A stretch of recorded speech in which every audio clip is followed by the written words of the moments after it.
10 ఏళ్ల బీఆర్ఎస్ ఏమిచ్చిందయ్యా అంటే రైతు బంధు ఇచ్చింది, రైతు బీమా ఇచ్చింది, కళ్యాణ లక్ష్మి ఇచ్చింది, కేసీఆర్ కిట్ ఇచ్చింది, 2000 ఆసరా పెన్షన్ ఇచ్చింది, మా పిల్లలకు రెసిడెన్షియల్ గురుకుల పాఠశాలలు పెట్టింది, తండాలు గ్రామ పంచాయతీలు చేసింది, మా ఎస్టీలకు 10% రిజర్వేషన్ ఇచ్చింది అని 100 పథకాలు మీరు చెప్పగలుగుతారు.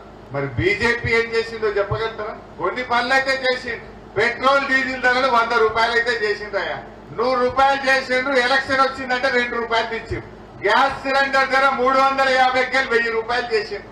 ఎలక్షన్ వచ్చిందంటే 100 రూపాయలు తెచ్చిండ్రు. మన చెవులలో పూలు పెడుతున్నారు. 1000 రూపాయలు వేస్తుంది, 100 రూపాయలు తీస్తుంది. మరి 900 ఎవరు కట్టాలి? పాల మీద, పెరుగు మీద, గోధుమ పిండి మీద, పప్పుల మీద జీఎస్టీ వేసి ఇలా ధరలు పెంచింది బీజేపీ కాదు.